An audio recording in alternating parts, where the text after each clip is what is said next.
Hello friends, welcome back to my channel. ഇന്ന് നമുക്ക് സേമിയ ഉപ്മ എങ്ങനെ ഉണ്ടാക്കുന്നതെന്ന് കാണാം. നമുക്ക് വേഗം വീട്ടിലേക്ക് കടന്നാലോ. ഇതിനു വേണ്ടിയിട്ട് ഒരു പാത്രത്തിലേക്ക് നമുക്ക് 2 ടേബിൾസ്പൂൺ സൺഫ്ലവർ ഓയിൽ ഇട്ട് കൊടുക്കാം. അതിനുശേഷം നമ്മൾ ഒരു 200 ഗ്രാം സേമിയയാണ് എടുത്തേക്കുന്നത്. ഇത് ലോ ഫ്ലെയിമിൽ വെച്ചിട്ട് നമുക്ക് ഒരു ചെറുതായിട്ടൊരു ഗോൾഡൻ ബ്രൗൺ കളർ ആവുന്ന വരെ ഒന്ന് ഫ്രൈ ചെയ്തെടുക്കാം. അപ്പോൾ നിങ്ങൾക്ക് കാണാം നമ്മുടെ സേമിയൊക്കെ ഒരു ഗോൾഡൻ ബ്രൗൺ കളറായി വന്നിട്ടുണ്ട്. ഇനി നമുക്ക് ഈ പാത്രത്തിൽ നിന്നും കോരി മാറ്റിയെടുക്കാം.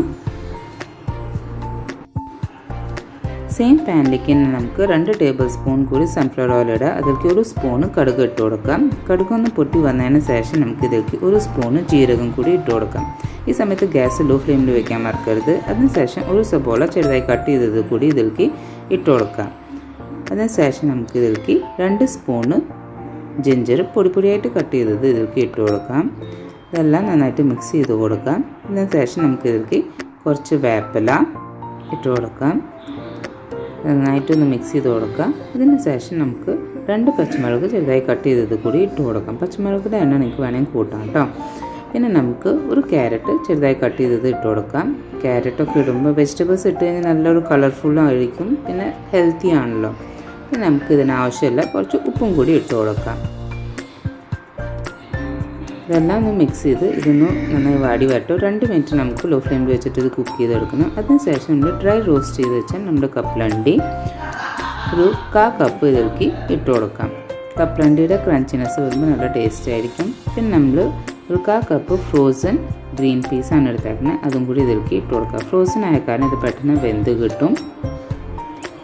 ഇനി ഇതിലേക്ക് നമുക്ക് 3 കപ്പ് വെള്ളം ഒഴിച്ചു കൊടുക്കാം. നമ്മൾ സേമിയ എടുത്തേക്കുന്നത് ഏകദേശം 2 കപ്പിൻ്റെ അടുത്തുണ്ട്. 200 ഗ്രാം എടുത്തപ്പം നന്നായിട്ടൊന്ന് മിക്സ് ചെയ്ത് കൊടുക്കുക. അതിന് ശേഷം നമുക്ക് ഇതിലേക്ക് 1/2 സ്പൂൺ മഞ്ഞൾപ്പൊടി ഇട്ട് കൊടുക്കാം. അപ്പോൾ നല്ലൊരു യെല്ലോ കളർ ഇതിന് കിട്ടും. വെള്ളം തിളച്ച് വരട്ടെ. തിളച്ച് വന്നതിന് ശേഷം നമ്മൾ ഫ്രൈ ചെയ്ത് വെച്ച് നമ്മുടെ സേമിയ അതിലേക്ക് ഇട്ട് കൊടുക്കാം. ഈ സമയത്ത് നമുക്ക് ഗ്യാസ് ഫുൾ ഫ്ലെയിമിൽ വെക്കണം. നമ്മുടെ സേമിയ പെട്ടെന്ന് വെന്ത് കിട്ടും. അപ്പോൾ നമ്മൾ സാധാരണ ഉപ്മാവ് ഉണ്ടാക്കുന്ന പോലെ തന്നെ പെട്ടെന്ന് തന്നെ ഇത് വെന്ത് കിട്ടും. സേമിയ ഒന്ന് വെള്ളമൊക്കെ വറ്റി ഇപ്പോൾ നിങ്ങൾക്ക് കാണാം സേമിയൊക്കെ വെന്ത് വന്നിട്ടുണ്ട്. നമുക്ക് ലോ ഫ്ലെയിമിൽ വെച്ചിട്ട് സേമിയ ഒന്ന് കുക്ക് ചെയ്തെടുക്കാം.